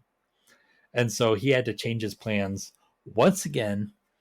And so he started looking for a suitable place with like wide open plains where his cavalry could maneuver really easily. And he found it at a place called Gaugamela. That name's not going to mean much to you, but any history buffs who are listening to this right now are immediately like, oh, yeah, I know that. I know Gaugamela. I know Gaugamela. Gaugamela is probably Alexander's most famous battle. And we'll get to why in just a second. But after crossing the river, Alexander let his men rest for about a week, of course, because he knew he was expecting a battle soon. He needs to let his men rest. A well-rested army is one that fights really well. While they camped there was an eclipse. Like when the moon passes in front of the sun. I forgot, it's solar or lunar. I can't remember which one that was, but there was an eclipse, and all of the Macedonians took that as like a really good omen. They took it as an omen, like it basically just convinced everybody in the Macedonian army, like, yeah, whatever comes next, we're going to be victorious. Like, there's no doubt about it. The gods are on our side. Shortly after that, he captured some more prisoners, some more scouts from Darius's army, because for some reason Darius's scouts were really bad at their jobs and kept getting captured. And they informed Alexander that Darius's army was at Gaugamela. And then the final thing that happened, this was a very, very eventful campout for them. The last thing that happened was that while they were there, Darius's wife, you remember Darius's whole family were still prisoners. And they had actually been along with the Macedonian army this entire time through all this stuff we're talking about. I'm kind of surprised Alexander kept him alive that long, to be perfectly honest. Oh, he had every reason to keep them alive because they were his bargaining chip. While they were encamped here, Darius's wife died, and she died due to complications from a miscarriage. Ooh. Yeah, she had been with this army for 2 years. What? Do the math on that. We don't have any proof of it, but almost definitely she was fucking Alexander. She was fucking Alexander. And it was probably his kid. And she died, and the baby died. After she died, one of her chamber servants managed to actually escape and steal a horse and go to Darius's army and actually meet with Darius and tell him what had happened. And he found out that his wife was dead. And of course, he responds with the typical, like, you know, how a husband typically reacts when his wife dies. Very emotional, all that kind of stuff. And then the next thing he does is kind of surprising. He doesn't react with like rage. He's actually very level-headed about it. He decides that before he meets Alexander in battle, because at this point two of his armies have been completely destroyed fighting Alexander. And so he knows if he meets Alexander in battle, it's not going to be a guaranteed victory for him. He decides he's going to try diplomacy one last time. And he offers even more generous terms than his last two offers. And of course, Alexander, being the son of Zeus, being Alexander, He rejects it. Of course. Of course, all of his generals were really pissed off about this because because one of the offers was like, you get to keep all of the land you've already conquered, which is literally half of the Persian Empire. I need to emphasize, Alexander at this point has conquered half of the Persian Empire. Jesus. Yeah. So his generals were like, you should take this. This is a good, reasonable time to stop. And of course, Alexander is like, So there was no lying this time? there's no lying this time now. And this actually starts a long tradition of him pissing off his generals and causing problems with his own army. This is kind of the starting point of that. He says he rejects the offer and pisses off all of his generals. And so Alexander takes his army out to meet the Persians at Gaugamela on September 30th. But before Alexander could commit his troops, he actually saw Darius's army. So before Alexander could commit his troops, he actually saw Darius's army. He was expecting to see an army that was roughly equivalent to the one that he had fought at Issus. But at this battle, the Persians actually, Darius came out in full force, basically. He brought all of the best troops that he could muster and as many troops as he possibly could. And he actually outnumbered Alexander's army about 2-1. So he had an army twice the size of Alexander's. And nearly the entire army was composed of the best armored cavalry in the empire, mostly from Bactria and Parthia. And on top of all that, the battlefield was almost completely flat. There were no natural defenses like hills or rocks that Alexander could use to protect his flanks. And so in the upcoming battle, it was guaranteed that Alexander's army would be outflanked. So instead of committing his troops to a fight right there, he held up his army and he ordered them to rest for the night. And while his army slept, he spent all night coming up with new plans over and over and over again. And every time he'd come up with a new plan, he'd just end up throwing it out because he'd find something about it that he didn't like. And he'd start drafting a new one. He spent all night doing this until finally, in the late hours of the morning, he finally came up with something that he was absolutely positive would completely work. A strategy that he was positive would defeat the Persians. And so the next morning, October 1st, 331 BCE, he slept right through wake up call. And then he slept right through breakfast. Of course. And all of his men were kitted out in their armor, fully armed, ready to go. And he was still asleep. His general Parmenio actually had to come and shake him awake just to get him to get up because they had no idea what they're doing because only Alexander knew what the battle formation would be and what the plans were. That would be funny if, like, he overslept and forgot his brilliant plan. I guess I can say, fortunately for history, he absolutely did not forget his battle plan. And I need to talk about this for a second. The plan that he came up with would go down not only as one of the greatest strokes of genius of his career, but one of the most brilliant strategies in all of military history. This is like, if you were to make a list of the top 10 greatest battle strategies, like all the most brilliant battle victories in all of human history, this would rank in the top 10. Wow. Over 2000, yeah, over 2,000 years later, Napoleon Bonaparte would win his greatest victory of his entire career at the Battle of Austerlitz using the exact same strategy that Alexander just came up with on his own on that night. Like Napoleon Bonaparte, a guy who has regularly been compared to Alexander, is considered one of the greatest military minds in human history. His greatest victory was just a copy of Alexander's strategy at the Battle of Gaugamela.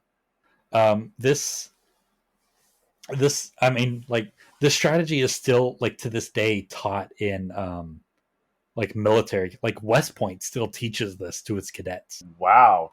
Yeah, it is necessary to study this battle if you are a if you're training to become an officer in any military on the planet to this day. So, what is the strategy called? I've never heard about it. I'll explain it. So, it's very similar to some of the strategies that he's used in the past, but a lot more bold. So he put the bulk of his infantry in the center of his line, and then he put most of his cavalry on the left and right flanks. And then he angled his flanks away from the Persian line so that they're kind of angled back, and they're inverted because he knew that the Persians were definitely going to outflank him anyways. And then he also kept a line of phalanxes in reserve, so just back behind his line. So when the battle started, the Persians saw the slanted flanks of his lines and assumed that it was a weakness. They thought that he was slanting his lines back because he knew that he was going to get outflanked. And so they focused all of their force. So Darius focused all of his forces onto his flanks, onto Alexander's flanks. And that's exactly what Alexander wanted. So once the Persians committed troops to his flanks, Alexander committed more of his reserves to his flanks. And then when Darius saw that, he would commit more of his troops to the flanks, and then Alexander would send more of his reserves to his flanks. And this was kind of a back and forth for the first hour or so of the battle, or not even that much. It was probably more like 20 minutes. Eventually, Darius sent in so many troops to Alexander's flanks that his center was starting to thin. His center was down to like just a few ranks of troops. And finally, as they started to like shift around and like trying to move around, Darius deciding where they wanted to go, a gap opened up in the middle of Darius's lines.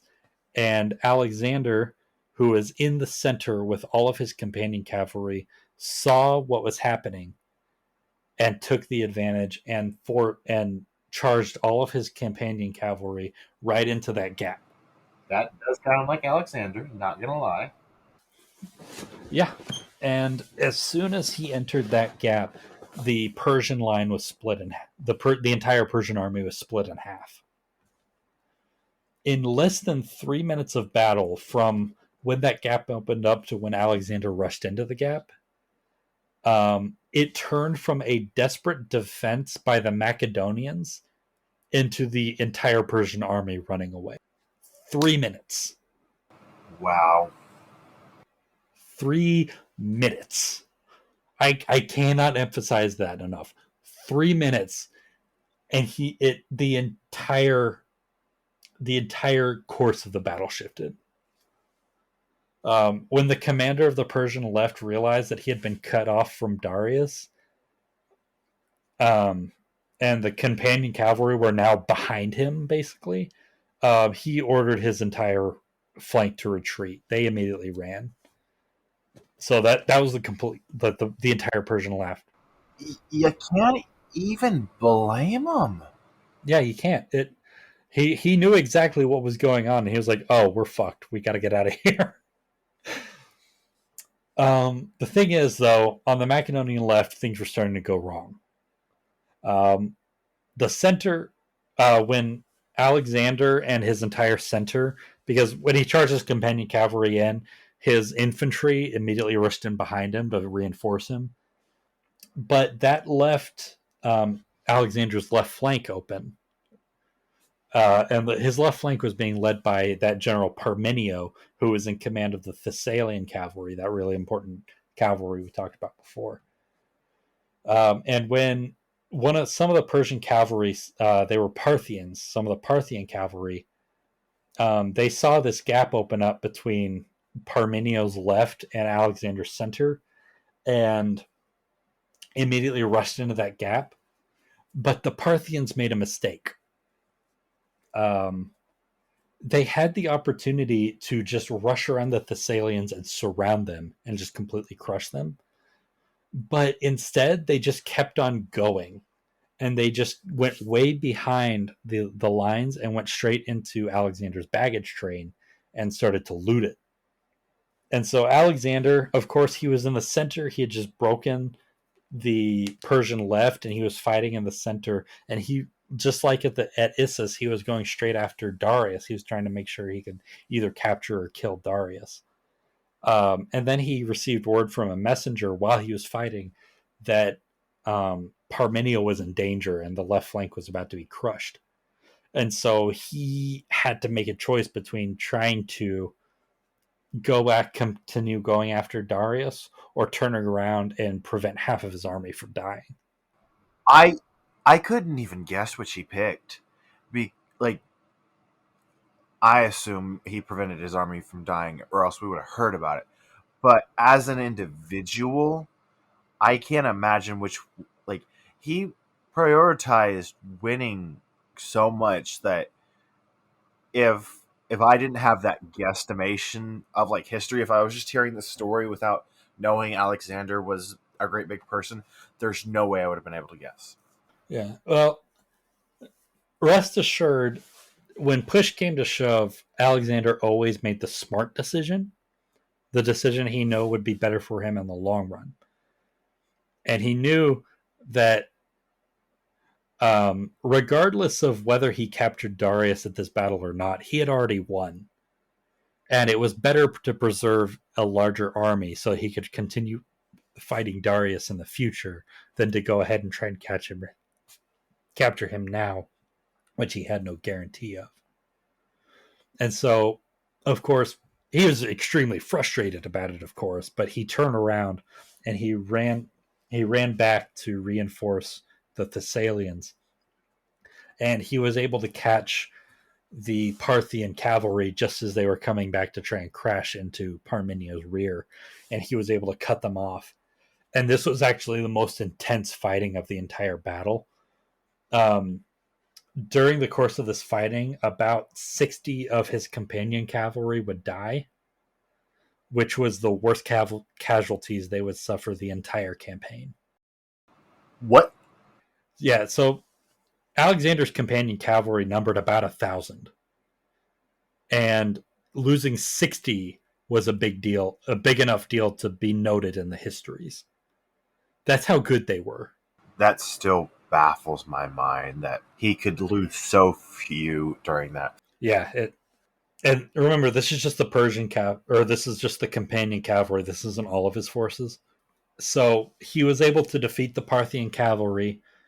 Darius fled, and then once Darius was running from the battlefield, the rest of the Persian line broke and were eventually like chased down and slaughtered by the Macedonian army. Okay, when I give you these numbers, I need to emphasize I'm using the most conservative numbers here, the most reasonable numbers I could possibly find. So keep that in mind when I tell you these numbers. After the chase, about 40,000 Persian troops were dead. About 1,000 Macedonians were dead. That's bullshit. That is the most conservative estimates I could find. I still feel like those. I can't really believe that those numbers are accurate, even to any kind of degree. Personally, I agree with you because ancient sources had a really bad habit of exaggerating. But something to remember is that the vast majority of the Persian casualties happened during the chase. It wasn't during the battle itself. I understand that, but still, that's too few. It's that is the most conservative estimates we have from any of the sources. So, and that is generally what historians agree upon. Generally speaking, it's probably reasonable that that was about the numbers that you saw, and that was the Battle of Gaugamela. So now officially, the Persian Empire was split in half. Darius's rule was pretty much completely destroyed, and Alexander now had the city of Babylon and, by extension, the rest of the Persian Empire at his fingertips. At this point, he was 26 years old. To put that in perspective, I am 24. I'm 24. I'm 24 years old, and I'm the manager at a vape shop. He was 26 years old, and he ruled half of the Middle East. Not just ruled, conquered half of the Middle East. That's just crazy. It is. I the things he did just blow my mind. Even historically, even as a conqueror, it blows my mind. He was an absurd human being. It is absurd the things that he did. Yeah, so that's what I got for the day. Any thoughts? I, I'm still in awe of what he was able to do. Like it's hard to believe some of the stuff he did. Like especially on those death tolls, I still refuse to believe some. Yeah, they're ridiculous. Like it's 100% unbelievable that that actually happened that way. I refuse to believe that his death tolls are even remotely accurate on either end. And that those are the numbers that are generally like the numbers I'm using, because we can get to some really absurd numbers uh like this, the Battle of Gaugamela. Some of the sources claim that the Persians lost 300,000 troops to Alexander's 1,000. But I'm using the ones that historians generally accept to be closer to accurate, and it's just. Even if it's closer to accurate, it's obviously nowhere near real accuracy. It's just But even if they're not accurate, it shows like the discrepancy of the ability between Alexander and every single adversary that he came across. Like just how much more skill that he had as a commander than literally anybody else who was alive at the time. It is just absurd. So yeah, that's all we have for tonight. Tim, anything you want to say? Any social media to plug? you can find me on at Tim aka Otis on Twitter. And you can find me at on Twitter at Visigoth. The first I is a 1, the O is a 0. And what is the Twitter for the podcast Twitter? Yeah, what's the podcast again? So you can find us on Twitter at Alex Society Pod, but you can also find us on Facebook and Instagram at the Alexander Society Pod. That's all we had. Join us in 2 weeks? We'll see you in 2 weeks, y'all. Thank you for listening to the Alexander Society Podcast. If you enjoyed listening to our podcast, please give us a rate and review on your podcasting service of choice. Have a great day. Thank you. Bye.